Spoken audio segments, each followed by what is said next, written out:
नमस्कार मित्रांनो, इन्फ्रास्केप चॅनलवर तुमचे स्वागत आहे.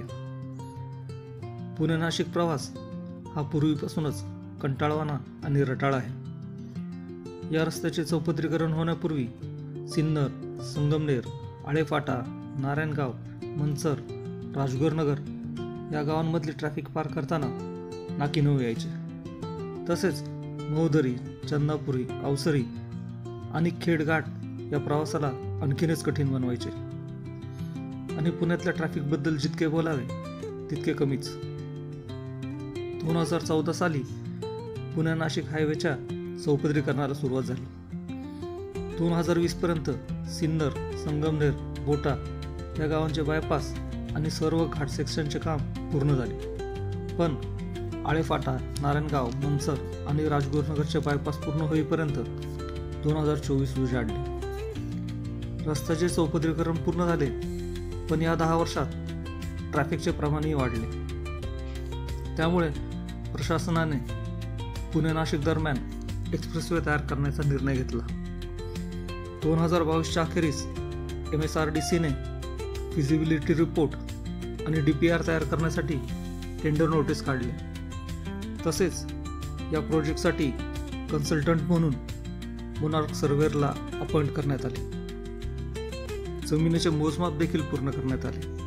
पण आंबेगाव, शिरूर आणि जुन्नर तालुक्यातील शेतकऱ्यांना रेडी रेकनर रेट कमी असल्यामुळे कमी रक्कम मिळत होती. त्यामुळे या गावातील शेतकऱ्यांमध्ये नाराजी पसरली आणि त्यांनी या प्रकल्पाला विरोध सुरू केला. त्यामुळे काम काही काळासाठी स्थगित करण्यात आले होते. पण आता या एक्सप्रेसवेचे काम लवकरच सुरू होणार आहे. या एक्सप्रेसवेच्या लँड ॲक्विजिशनसाठी राज्य सरकारने अधिसूचना जारी केली असून लवकरच लँड ॲक्विजिशन प्रोसेस सुरू होईल. नाशिक पुणे इंडस्ट्रियल एक्सप्रेसवे हा सुमारे 213 किलोमीटर लांबीचा 6 लेन ॲक्सेस कंट्रोल्ड एक्सप्रेसवे असून या प्रोजेक्टचा खर्च अंदाजे 20,000 कोटी रुपये इतका आहे. या एक्सप्रेसवेला 120 km/hच्या स्पीडसाठी डिझाईन केले जाईल. या एक्सप्रेसवेमुळे पुणे आणि नाशिक दरम्यानचा ट्रॅव्हल टाईम सध्याच्या 5 तासांवरून 2.5 ते 3 तासांपर्यंत कमी होईल. या प्रोजेक्टचे ऑफिशियल नाव पुणे नाशिक इंडस्ट्रियल एक्सप्रेसवे असले तरी हे नाव थोडेसे मिसलिडिंग करणारे आहे. ते कसे हे समजून घेऊ. या प्रोजेक्टचे काम 3 फेजेसमध्ये डिवाइड केले आहे.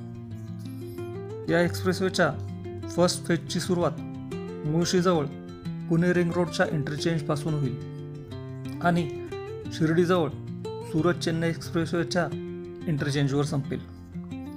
दुसरा फेज शिर्डी इंटरचेंजवरून सुरू होऊन लाखलगाव इथे प्रपोज्ड नाशिक रिंग रोडवर संपेल. तिसरा फेज लाखलगाव ते नाशिक एक कनेक्टर रोड बनवला जाईल.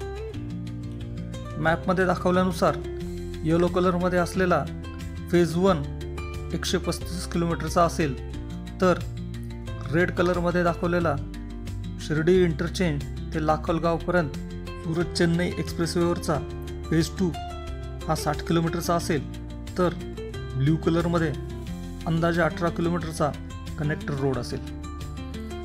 या एक्सप्रेसवेमुळे पुणे आणि नाशिक या शहरांमधील कनेक्टिव्हिटी तर वाढेलच, पण पुणे शहर चेन्नई, सुरत आणि समृद्धी एक्सप्रेसवे बरोबर कनेक्ट होईल. अशाच इन्फॉर्मेटिव्ह व्हिडिओसाठी प्लीज लाईक करा, शेअर करा आणि सबस्क्राईब करा. धन्यवाद.